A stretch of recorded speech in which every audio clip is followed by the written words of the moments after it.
Vlad Dracula ने जैसे पिछले ही एपिसोड के अंदर अपना एतमाद हासिल कर लिया था सुल्तान महमद फातेह का। जैसे कुछ इकसार से सुल्तान महमद फातेह का एतमाद कम होता हुआ दिखाई दे रहा था व्लाद ड्रैकुला के ऊपर से।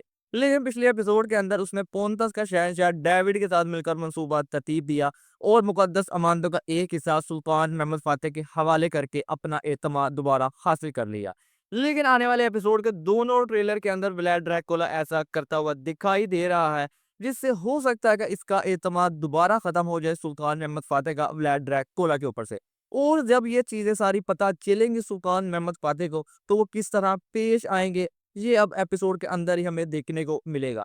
जैसा कि इस ट्रेलर के अंदर इसहाक पाशा को पोप के पास भेजा जा रहा है वाटिकान शहर के अंदर उससे बातचीत करने के लिए। उसके दो मकसद हो सकते हैं। एक मकसद तो जो वो मदद कर रहा है पोंतस की उससे रोकने के लिए, और दूसरा जिस मदद के इवज वो मुकद्दस अमानतें हासिल करना चाहता था उसका हिस्सा एक ऑलरेडी सुल्तान महमद फातेह के पास है, ये चीज बताने के लिए इसहाक पाशा को भेजा जाएगा। लेकिन ट्रेलर के अंदर व्लाद ड्रैकुला एक तरफ इसहाक पाशा से बात करता हुआ नजर आया कि तुम्हें नहीं बल्कि मुझे पोप के पास जाना चाहिए। लेकिन ये फरीदा जैसा कि इसहाक पाशा को सौंपा जाएगा, तो इसहाक पाशा ही अपने सिपाहियों के साथ जाते हुए दिखाई दिए, जहां पर जंगल में फिर व्लाद ड्रैकुला अपने इफलाक के सिपाहियों के साथ इसहाक पाशा का रास्ता रोकता है और लगता है कि वो उन्हें जाने नहीं देगा बल्कि खुद ही पोप के पास जाएगा। अगर ये वाकई चीज होती है, तो ये सारी जब चीज सुल्तान महमद फातेह को पता चलेगी, तो वो किस तरह पेश आएंगे व्लाद ड्रैकुला से। जैसे कि उसे फरीजा नहीं था सौंपा गया बल्कि फरीदा इसहाक पाशा को सौंपा गया था, तो किस तरह उसने इसहाक पाशा का रास्ता रोका।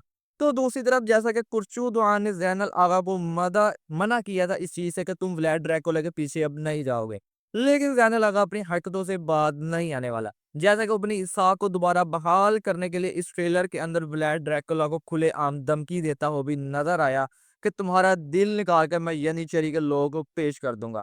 यहाँ पर एक चीज तो कंफर्म हो चुकी है कि अगला नंबर ज़ैनुल आगा का ही है, और यहाँ पर व्लाद ड्रैकुला सिर्फ एक ही बात सोच रहा होगा कि ज़ैनुल आगा को मैंने अब किस तरह से और कैसे मारना है। यार इसी ट्रेलर के अंदर एक और भी चीज हमें देखने को मिली कि ज़ैनुल आगा ने इफलाक के वो कमांडर को भी पकड़ लिया है जिसने झूठी गवाही दी थी सुल्तान महमद फातेह के सामने व्लाद ड्रैकुला के हवाले से, और उसने सारी बात सच बता भी दी ज़ैनुल आगा को। ये सारा मामला हो जाने के बाद अब किसी भी सूरत में व्लाद ड्रैकुला ज़ैनुल आगा को छोड़ने वाला नहीं है। जैसा कि जितने लोग उसका साथ दे रहे थे उन्होंने उसको भी इसको नहीं छोड़ा, उसको भी इसने कत्ल कर दिया बगैर किसी हिचकिचाहट के। तो दूसरी तरफ यहाँ पर तो ज़ैनुल आगा उसके खिलाफ खुल्लम खुल्ला हो चुका है, यानी उसके खिलाफ जाकर काम करता हुआ दिखाई दे रहा है, और हो सकता है कि जो उसने सबूत हासिल किए हैं उससे सुल्तान महमद फातेह को पेश भी करे।